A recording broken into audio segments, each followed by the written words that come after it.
Well, good morning. If you're new to MLCC in the last 5 weeks, I work here. I'm not a visitor. 3 people have tried to give me join the journey cards today. But Charlotte and I were gone for a stretch. As a lot of you know, we were gone. We did a pilgrimage in Spain. And so I thought that I would just start. I'm not going to spend a lot of time talking about it, but I thought I would just start with a short video that one of the guys on our trip made. And so just thought I would show that to you. And you could kind of see some of the terrain, some of the people that we were with, and some of what we walked through.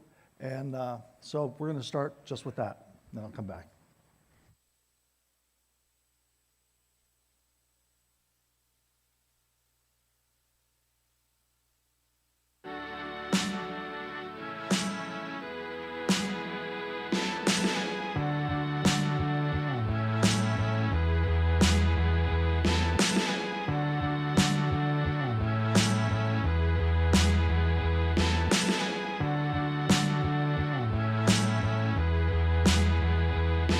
Sometimes I feel cold, even paralyzed. My interior world needs to sanitize. I've gotta step through or I'll dissipate. I'll record my step through for my basement tapes. Nice to know my kind will be on my side. I don't believe the hype, and you know you're a terrible sight, but you'll be just fine. Just don't believe the hype. Yeah, they might be talking behind your head. Your exterior world can step off instead. It might take some friends and a warmer shirt, but you don't get thick skin without getting burnt. Nice to know, nice to know, nice to know my kind will be on my side. I don't believe the hype, and you know you're a terrible sight, but you'll be just fine. Just don't believe the hype. Well, here's what we've learned about the Camino. If you come to a fork in the road and you're not sure which way to go up. It's always up. It's never down. It's always up. Everything's up. You go up into every town, and then you go up to leave every town. I tell you, it's a geographical oddity. It's always up. It's always up. How high is this country anyway? It's a geographical oddity. This is our Camino Credo. I will be heard in tomorrow. So this looks like it's going to plateau in a second, and then we got our next climb. It doesn't like that.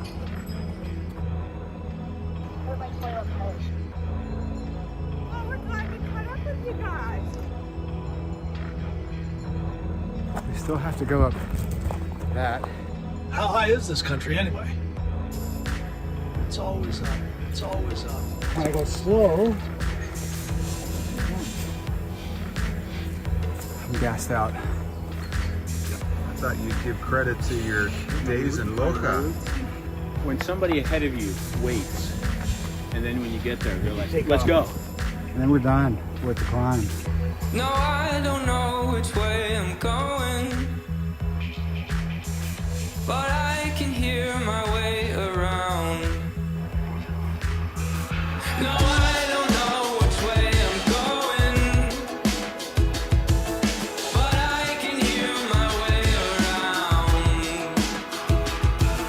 No, I don't know which way I'm going, but I can hear my way around. But I can hear my way around. Nice to know my kind will be on my side. I don't believe the hype, and you know you're a terrible sight,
never adds 10 pounds.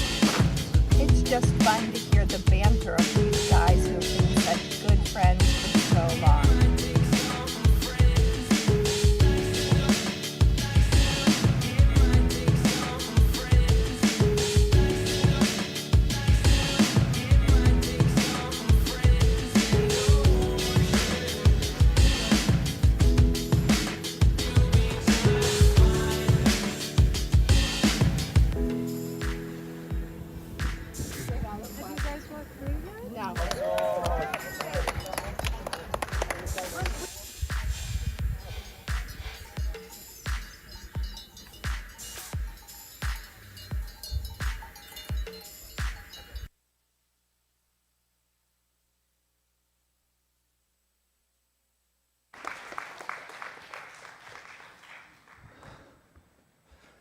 It was an experience, to be sure.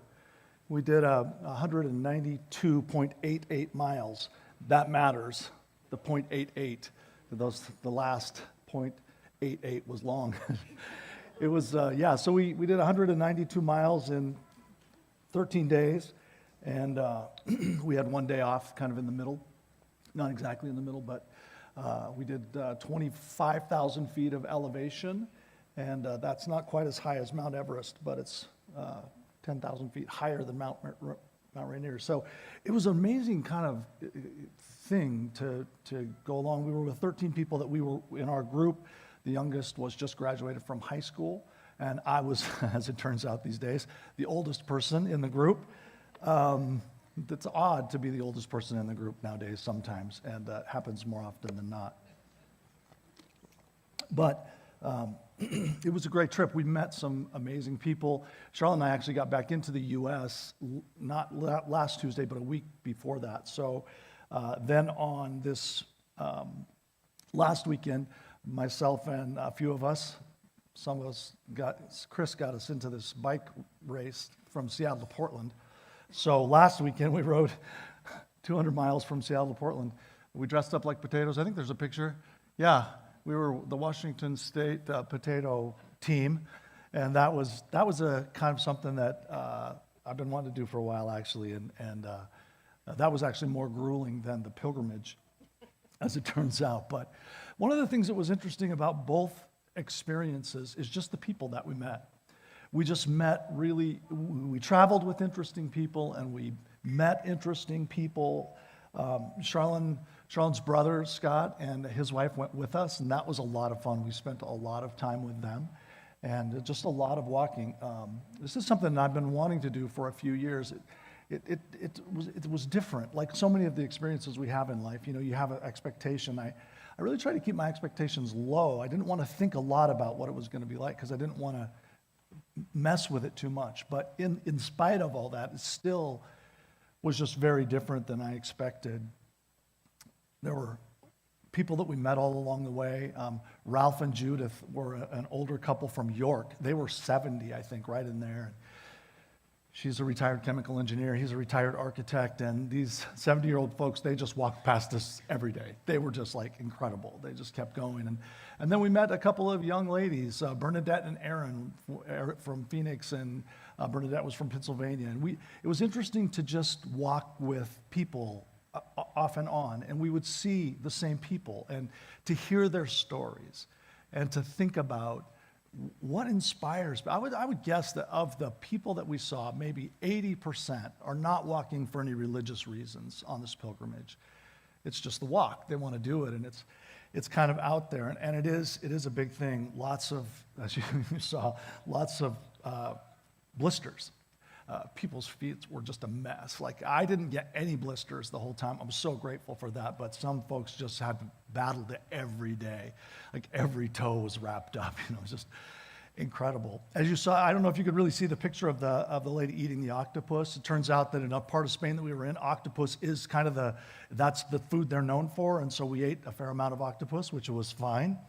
Of all the things I've ever eaten, it was one of them. But it was, it was like, okay, well, here we are. Let's dive into this, and let's just go for it. But it was really an interesting trip, and we're thinking about whether we want to do it again. I kind of think I do want to do it again, and once you've done it, you kind of have a different perspective, and then a better capacity to kind of be ready for that journey. We had a question that we wrestled with every day. And so that was a question of Jesus. One of the days, the question was, what are your burdens? When Jesus says, are you heavy laden? Are you burdened? Come to me. And so what are your burdens? And so we wrestled with that the day that we climbed like about 3,000 feet in maybe 4 miles. It was just like right out the door of the albergue we were staying in. It was just uphill for a long, long time. But it was a challenging journey. There are times in life, right, when you want to just put yourself through something. And I don't know if it was turning 60 this year that caused me to think, oh, well, we should do the pilgrimage and we should do the STP and all that. But you put yourself through things sometimes just to see, like, what you can do. And it was fascinating to be a part of that and to get up every day. And the shortest day was 13 miles. The longest day was almost 22. So it was just a lot. We also got acquainted with some historical characters along the way. And one of the characters I want to talk about just for a moment is Saint Eulalia of Merida. She's the patron saint of Oviedo. And we were walking the first day through a village, it's just a small hamlet, and there was a church there that was in her honor, but also she's the patron saint of Oviedo, which is where we started.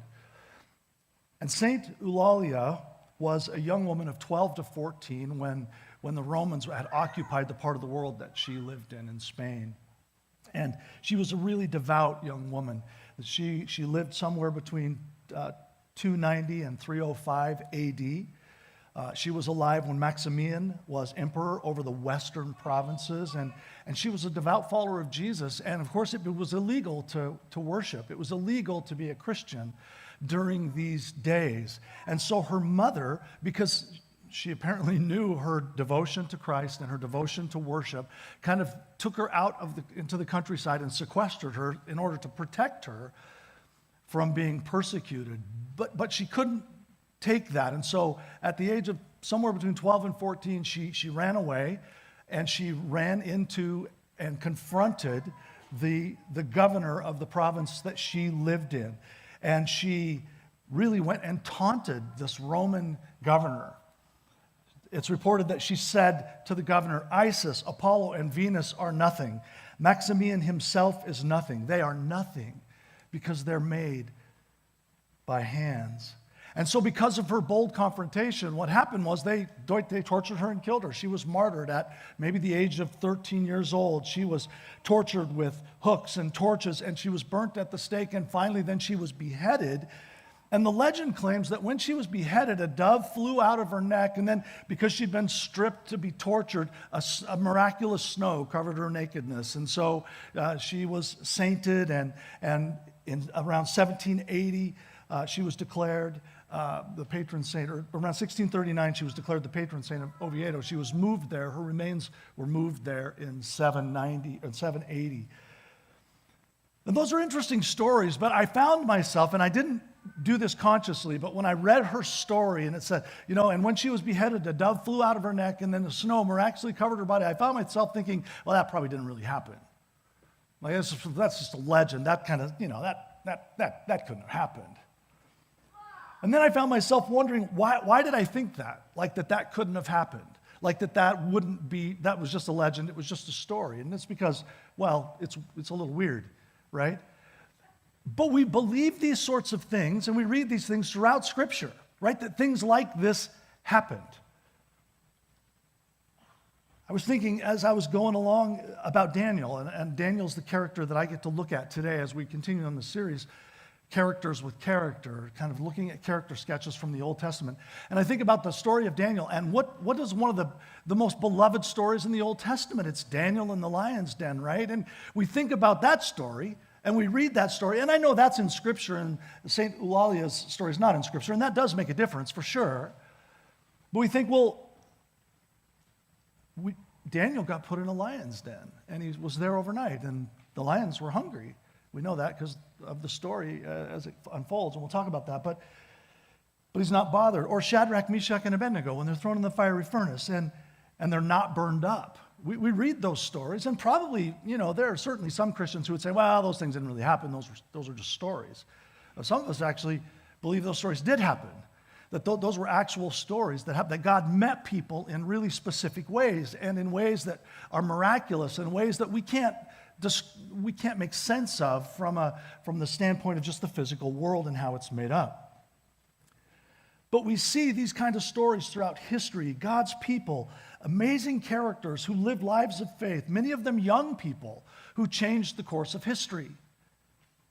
Eulalia was 13 when she confronted the Roman government, and she paid the price with her life. But they believed God. They trusted God, and they lived obediently to God's call. This was the story of God's people throughout history, and it's the story of God's people today.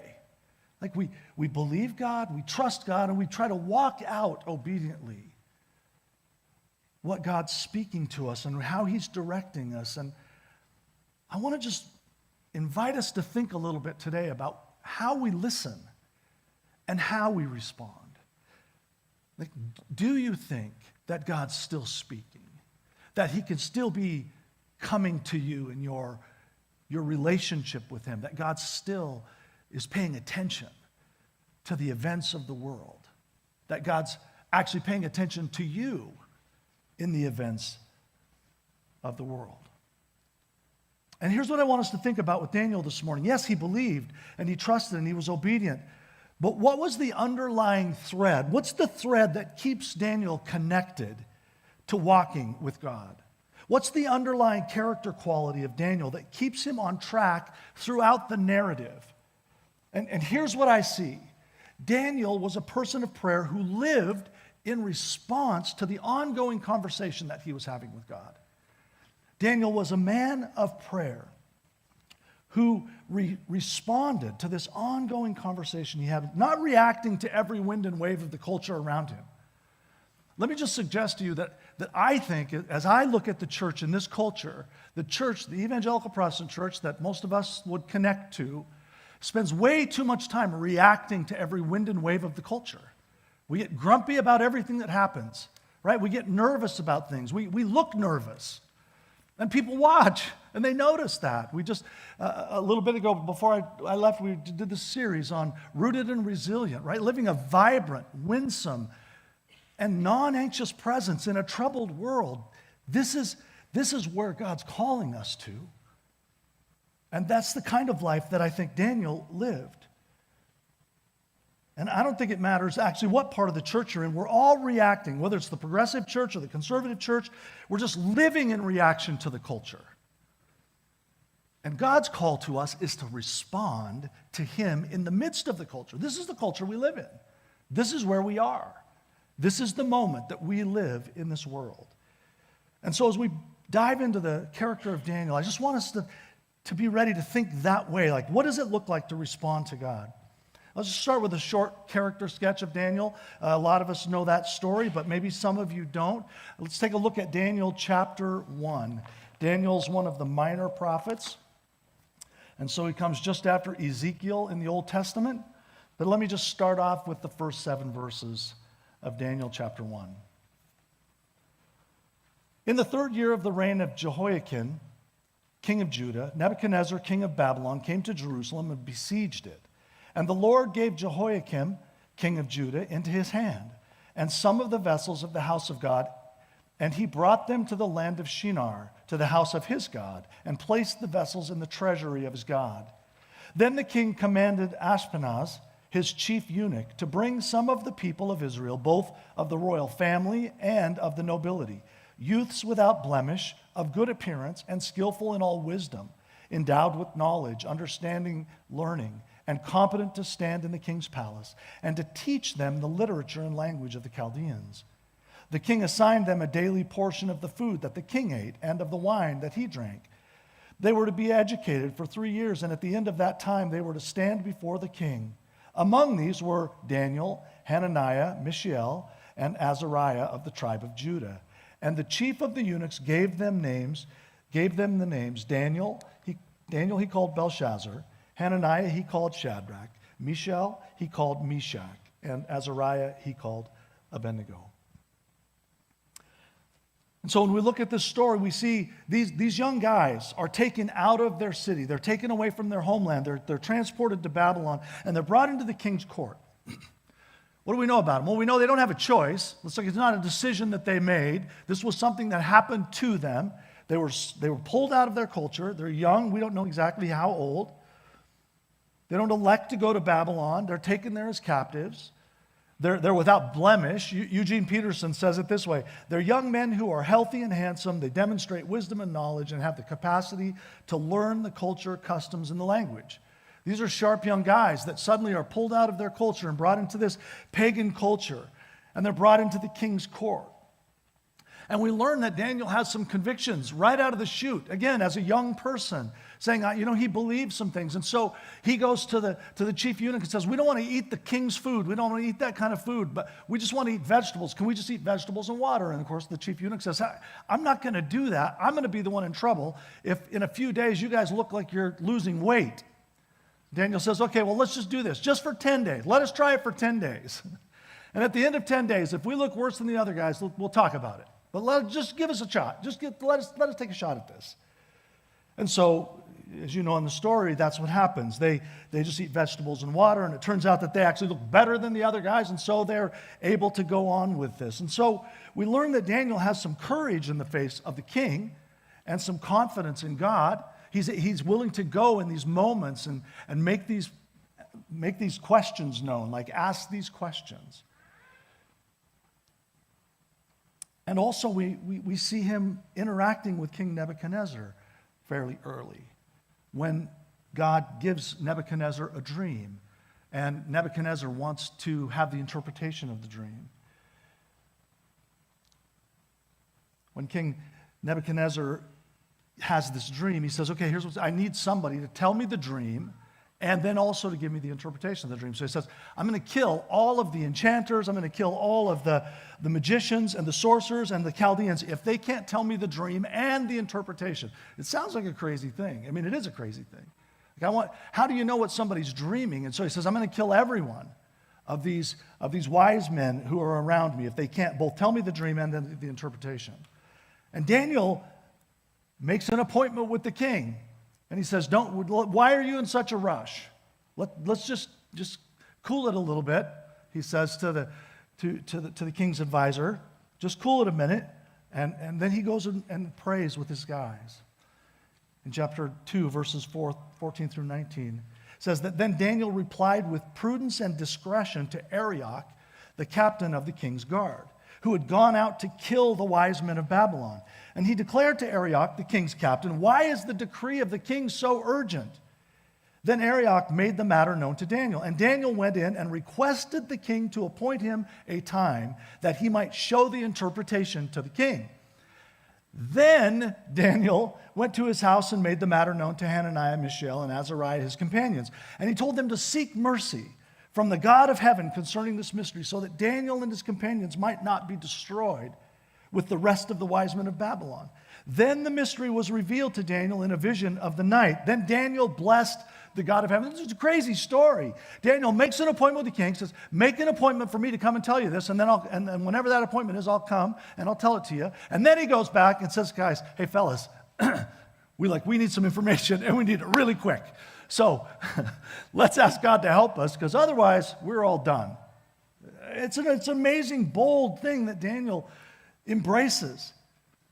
And so we see this thing unfolding with Daniel. He's important in this realm that he's pulled into, that he didn't have a choice about, that wasn't about his decisions, but God meets him in amazing ways. And so Daniel is able to tell Nebuchadnezzar the dream. And we recognize Daniel's importance not just to Nebuchadnezzar, but actually to Nebuchadnezzar's son Belshazzar in chapter 5. And then he's important to Darius and to Cyrus. And so Daniel serves 4 kings over 60 to 70 years in this foreign land. Daniel continues to be a leader of distinction. And we find him just serving in this really pagan culture. But not just serving, but actually rising to the top and making an impact in the world he's living in. And so what we notice about Daniel is that he lives a life in response to God, again, rather than reacting to all the winds and the waves of the culture. I don't really know all of the history of Eulalia, but what we do know is that when the time came down to it, she simply defies the emperor and essentially gives them no choice but to martyr her. They don't have a choice. They have to do that. And she absolutely confronts the pagan culture head on. She goes right to the source, and she confronts the pagan culture head on. And we love that. We love those stories. But we don't see that with Daniel. Daniel actually is relatively passive in the culture that he lives in.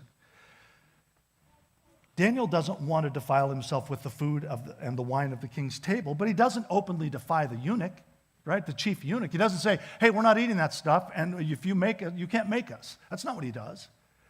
Daniel goes to the eunuch and says, hey, what can we do this? What do you think about this? Test us, and let's see how it works out. He doesn't defy anyone in his journey here.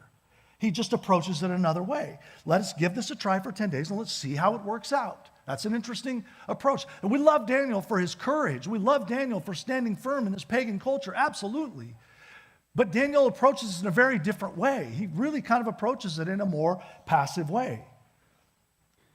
Notice also his answer to King Nebuchadnezzar when he's brought before the king. Notice where Daniel's always pointing. Notice where Daniel's always pointing. In chapter 2, verses 27 and 28, Daniel answered the king and said, no wise man, enchanters, magicians, or astrologers can show to the king the mystery that the king has asked. Daniel goes to the king and says, nobody can do what you've asked. Like none of us can do this. But there is a God in heaven who reveals mysteries. And he has made known to King Nebuchadnezzar what will be in the latter days. I love that Daniel's always pointing back. He's always pointing back to God. Like Nebuchadnezzar, no one can do what you're asking, but there is a God who actually can reveal. There is a God who does know your dreams, and he can reveal that mystery.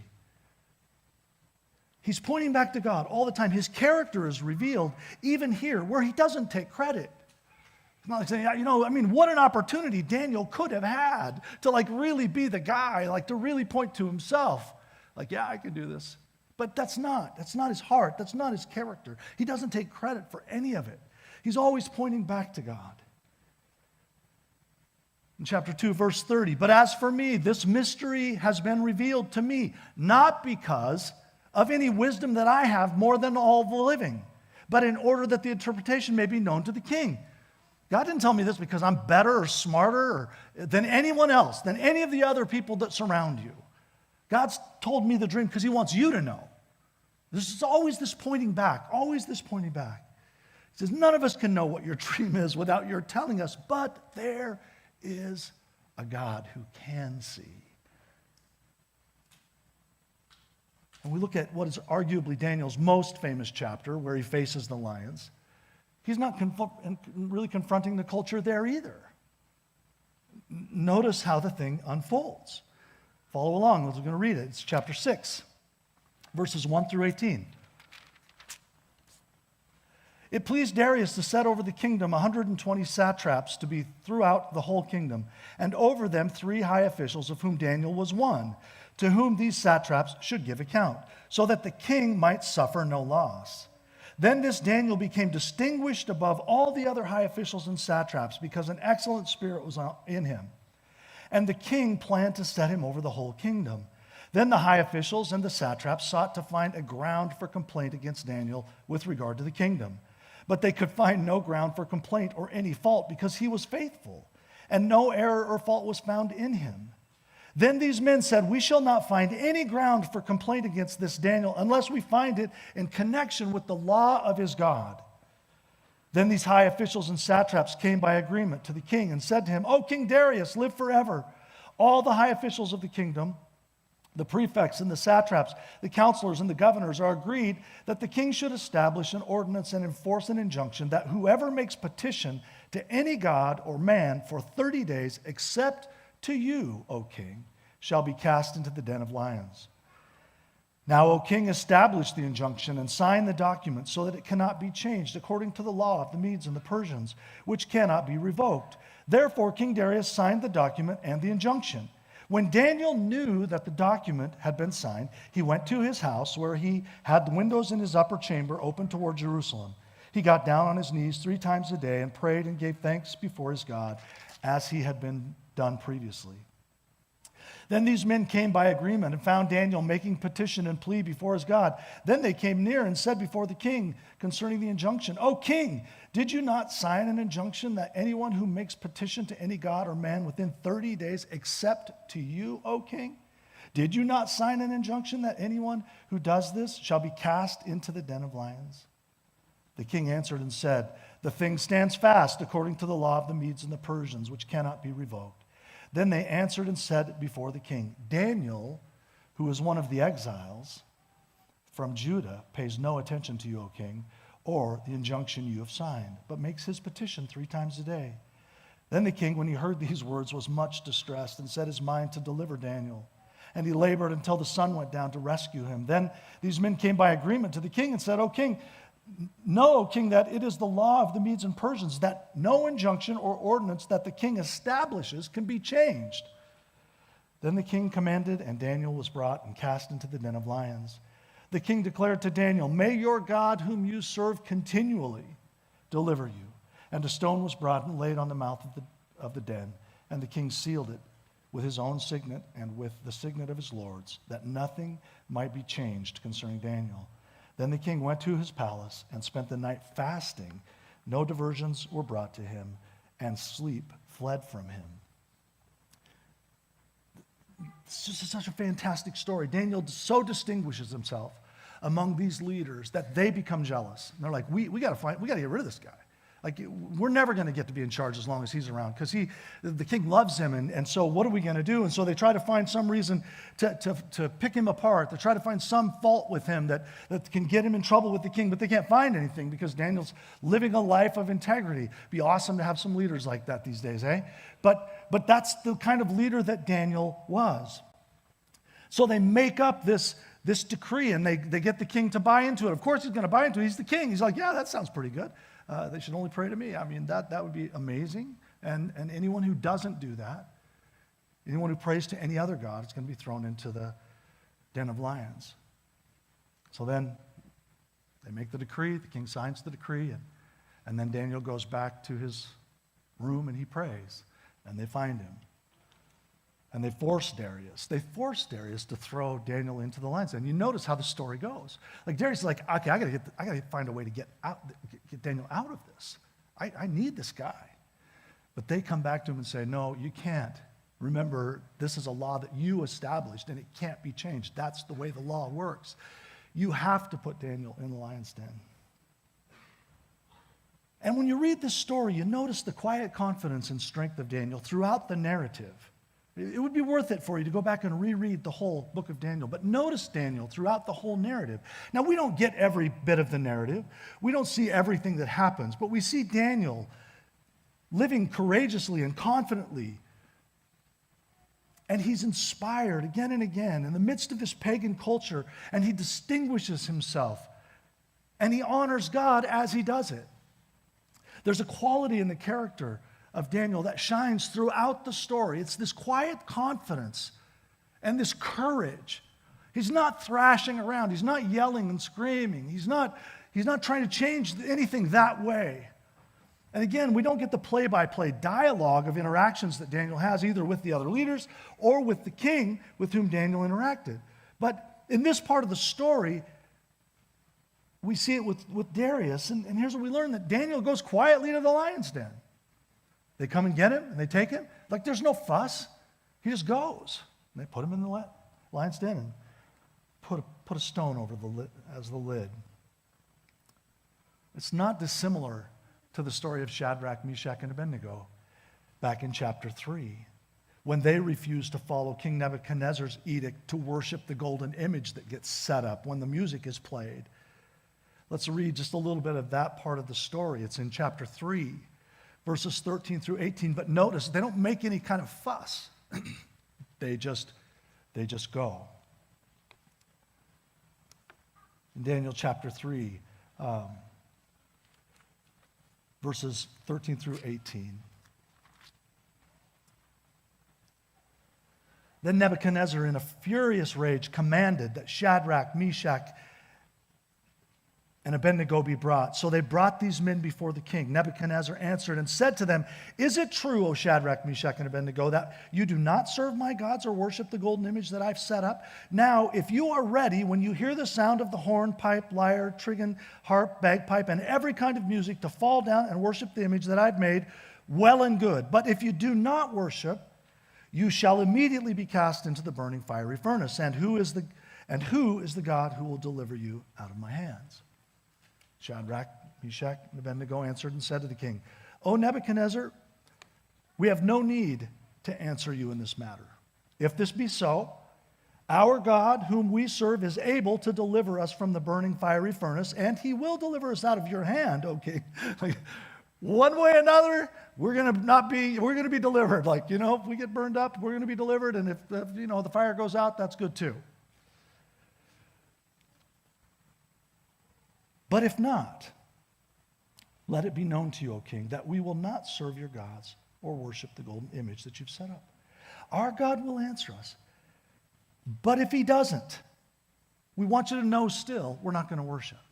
Like, there's just this moment, right, with Shadrach, Meshach, and Abednego, and Nebuchadnezzar says, if you're not going to fall down and worship, I'm going to throw you in the fiery furnace. And they said, well, God will deliver us, but if not, we're still not going to do what you're telling us to do. It's up to you.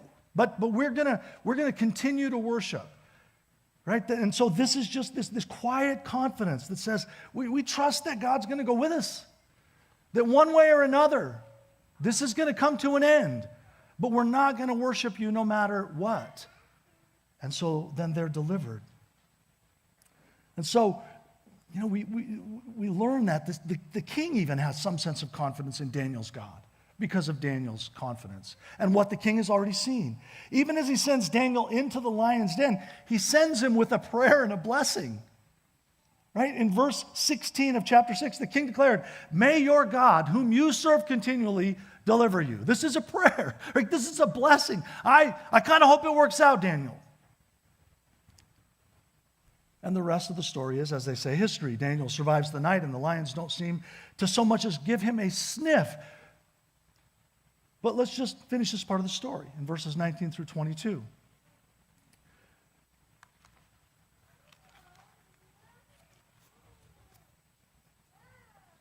Then at break of day, the king arose and went in haste to the den of lions. As he came near to the den where Daniel was, he cried out in a tone of anguish. The king declared to Daniel, "O Daniel, servant of the living God, has your God, whom you serve continually, been able to deliver you from the lions?" Then Daniel said to the king, "O king, live forever. My God sent his angel, and he shut the lions' mouths, and they have not harmed me, because I was found blameless before him, and also before you, O king. I've done no harm." Then the king was exceedingly glad and commanded that Daniel be taken up out of the den. So Daniel was taken up out of the den, and no kind of harm was found on him, because he had trusted in his God. And the king commanded, and those who had maliciously accused Daniel were brought and cast into the den of the lions, them and their children and their wives. It's a hard part of the story.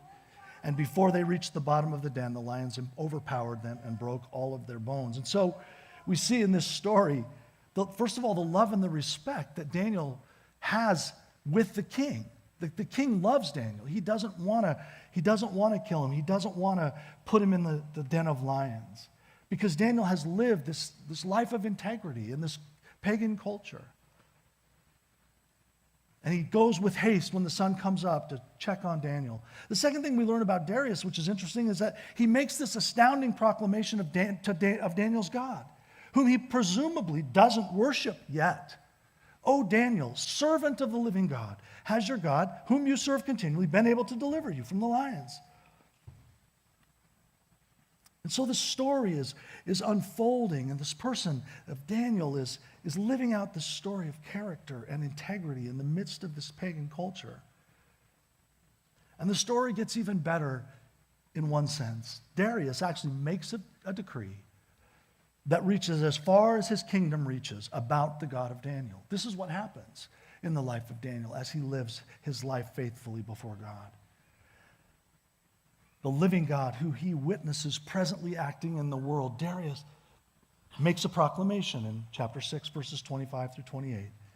Then King Darius wrote to all the peoples, nations, and languages that dwell in all the earth, peace be multiplied to you. I make a decree that in all my royal dominion, people are to tremble and fear before the God of Daniel.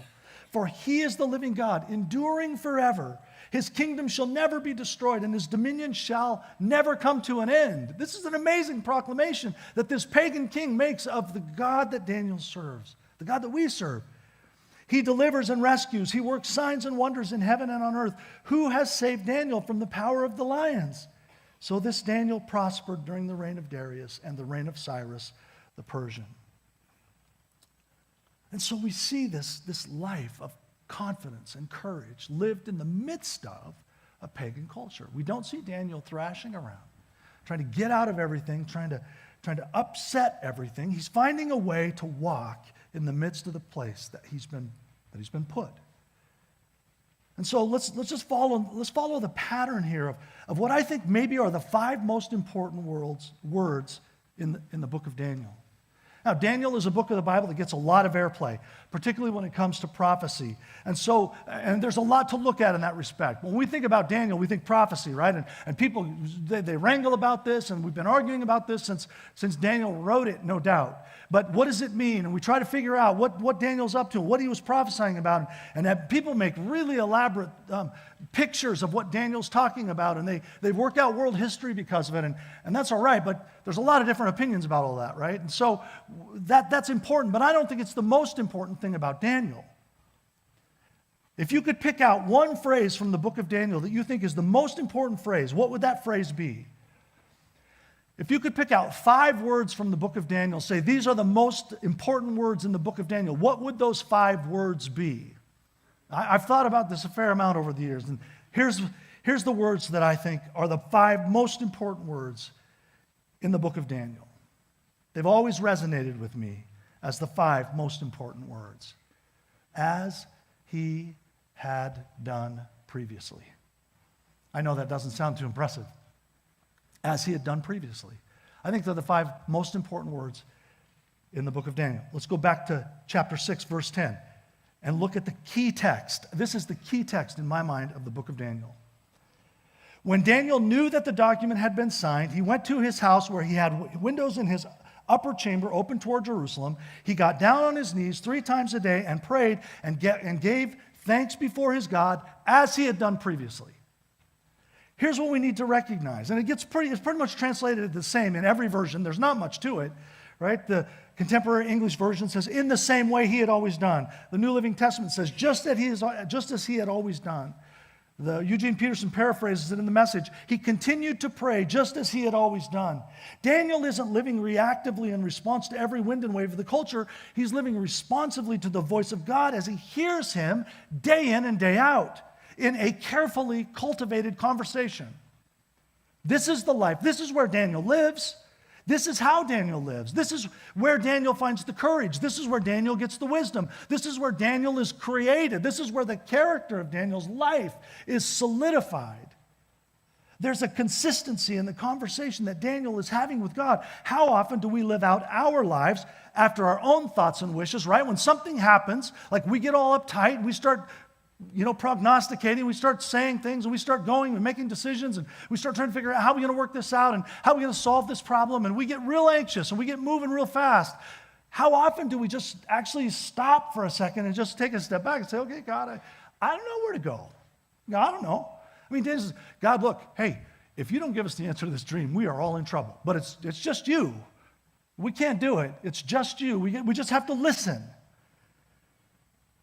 And Daniel goes to God consistently. The central character quality in Daniel's life is that he's a person of prayer. Notice the components of Daniel's prayer life. There's a place, right? His upper room. He goes to his upper room with windows open toward Jerusalem. There's a posture. He got down on his knees. There's a pattern. He does it 3 times a day. There's a practice. He gives thanks before God. Think about this. So when this moment comes in Daniel's life, when the chaos starts to unfold and he's not sure where to go, he just continues what he's been doing. He goes back to his upper room. He prays 3 times a day. He gets down on his knees. His windows are open toward Jerusalem, right? He's looking towards home. He's looking to where God is in the temple. He's looking back towards home, and he's giving thanks to God. That's a kind of a quirky thing, right? You would think, right, that might not be where Daniel would go. I mean, maybe that's not where you would go, or I would go. Like, hey, if you don't do what we're saying, we're going to have to throw you into the lion's den. And you say, well, I can't do what you're saying. And so you go back and think, God, thank you. Like, think about James chapter 1. Like, consider it all joy, my brethren, when you encounter various trials. Can you picture Daniel going back to his upper room? Lord, thank you for the opportunity I'm going to have to be a meal for the lions. What was that prayer like? I'm going to give thanks. Lord, thank you for, dragging me out of my homeland, for putting me in this place, for putting me through these tests. Thank you for all your wonderful opportunities that you give to me. I just can't wait to, if I get through this one, Lord, I wonder what the next one will be. But that's the pattern of Daniel's life. That's what it says. This is where Daniel finds strength to live his life. In the series that we wrapped up just before summer titled Rooted and Resilient, I talked a lot about being a winsome, vibrant, and non-anxious presence in a troubled world. And if I could sum up the person of Daniel or the character of Daniel, it could easily be that he was a winsome, vibrant, and non-anxious presence in the midst of a really troubled spot in the world. And we also talked about in that series abiding, right? Abiding with Christ. And Jesus says to us, if you abide in me, if you dwell with me, then you're going to bear fruit. But apart from me, you can do nothing. Daniel was one who abided in God. It was a consistent theme of his life.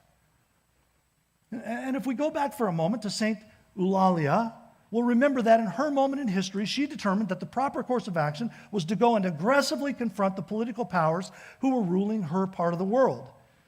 Daniel is actually relatively passive in this respect. He actually works within the system. And the point here is not to suggest that one way is better or more right than the other. If God was challenging Eulalia to go and to confront the king, that's what she did. Or the governor, that's what she did. In that moment, if that's what God was calling her to, that's what she did. And we want to be grateful for her faithfulness in that moment to what God was asking her to do. And what Daniel did, the way he responded, was very different.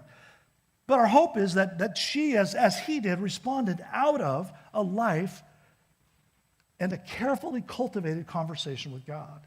That they listened carefully for God's voice, that they believed God's voice, that they trusted God's voice, and that they were responsive and obedient to God's voice in their moment of history. And my hope for us, my hope for you and for me, is that we would be responsive to God's voice in this moment, in our moment of history, to what God's calling us to do. But it's challenging to respond to God's voice if we're not listening for it. And it's challenging to listen for it in the chaos of the moment. Right? If we're not praying, if we're not interacting with God, and then suddenly some crisis comes, and we do live that way once in a while, don't we? Like we're just kind of going on, we're doing our own thing, and then some crisis comes, and we're like, whoa, why is God not paying attention? And then we go and we fast and we pray, and we really hope to hear something. But it's not because we've had this consistent ongoing conversation. And so we're in this crisis. And then we go to God, but we haven't cultivated a listening ear. And I wonder what would happen to our testimony in the world. I wonder what would happen to the testimony of the church in the world if we worked a little harder at listening specifically for God's voice through a carefully cultivated conversation and then acted in obedience to that, rather than reacting to everything that happens around us every day. Because I don't think our voice is being heard in a good way. The church is shrinking in the world. And it's not because we have bad leaders in government. I mean, we have bad leaders in government, but that's not why the church is shrinking. We're not shrinking because the message is no longer valid. we're shrinking because we're no longer a very attractive messenger. Daniel just lived this thread of prayer through his whole life, and he excelled in every place he went, in every position he was in, because it was the life of God in him and through him that awakened him. And so let's just think about that a little bit as we go into this next week. Maybe some questions for reflection. What do you admire most about the character of Daniel? Maybe go back and take a look at the whole book. Just read it through. It's not long. What do you see in Daniel that you find lacking in your own life? Daniel's place of influence was a pagan government. Where's your primary place of influence? And then, is your life eliciting the same response in your place of influence that Daniel's life elicited in his place of influence? Why or why not? And so here's a project for the week. Try this for the week. First of all, read through the book of Daniel. Just go and read through it. And then the second thing is incorporate Daniel's prayer life into your life this week. I want to challenge you to do this every day this week, 3 times a day. Now, this wasn't in the law, by the way. This was Daniel's pattern. This wasn't required in the law. This is just how Daniel lived, 3 times a day. And you can do this, and here's how you can do it. You have this really fancy device. I don't bring mine up here because people call me when I'm talking. But like on my iPad or my phone, I can set up three alarms in the day that will pop up, right? It's simple. We do it all the time. Just a reminder. Just give yourself 3 reminders during the day, and then just stop 3 times a day. Now, one of the things that we do with prayer that ruins us is we talk about the people who are prayer warriors. And probably 90% of us in this room would say, well, I'm really not even very good at it. Not only am I not a prayer warrior, I struggle just to pray. And so let's simplify this. Listen, let's just take Daniel's plan and let's just do it. Just in a simple way. Maybe give yourself 1 minute or 5 minutes or 10 minutes. Just commit yourself to that 3 times a day this coming week, just to stop. What works in your schedule. And then think about how Daniel did this. First of all, he had a place. Where's your place of prayer? It's important. If you don't have a place, in the chaos of the world, like it could be like, well, I'm at work in the middle of the day. Great, go to your car. Maybe you can shut the door of your office. Maybe the bathroom stall. I don't know. Just go find some place where you can be by yourself. Just pick a place and be committed to that place. And then a posture. Posture matters. Like some of you pray well while you're walking. I don't pray well while I'm walking. Shiny objects attract me too much. I just can't, I was like, everything that moves, that kind of thing. So what works? What's a posture for you? For me, it's in my study at home. Is it kneeling? Is it sitting? What's the posture? Pick a posture. Daniel's posture wasn't magic. It was just his posture. And kneeling is a really important posture, right? Because it's saying something. It's respecting God. It's bowing before him. But a posture matters. What works for you? We engage our bodies in prayer. And then a pattern. Commit to 3 times a day. Set alarms on your watch or your phone. Just try it for this week. And then a practice. Just start with thanking God for anything. Thank God for anything. What can you thank God for? Just for a second, just close your eyes for just a second. What's the first thing you can think of thanking God for right now? Don't worry about petitions. Don't worry about asking him for anything. You don't have to do that. Just start with praising him. And then as things come to your mind to pray about those things. And just set yourself a time, 3 minutes, and just cultivate this coming week a conversation with God. When we look at Daniel's character, it's amazing. But when I look at Daniel's character, I want to think, what's the thread that underlies, that runs through Daniel's life, that gives him the character that we see exhibited? It's this thread. It's prayer. And so I want to just invite you, challenge you to incorporate that just this week. Like Daniel said, just give us 10 days with vegetables and water, and if it doesn't work out, fine, we'll do something. Just try it for a week. See what kind of a conversation it creates. Let's pray. Father, we thank you for the story of Daniel. We thank you for the way it plays out, but we also thank you for what we see as the underlying thread that draws Daniel along. And then you're the underlying thread. It's his carefully cultivated conversation with you. And so we want to work at that. And God, we just confess, most of us, I suspect, in this room wouldn't say we're just amazing at prayer. We just wouldn't claim that. And so give us the freedom to be able to say we're not amazing at prayer, but we can come 3 times a day and thank you for the things that are going on in our life. And so help us to do that as we live out this coming week. And then help us to live responsibly as we hear your voice in that time. In Jesus' name we come and pray. Amen.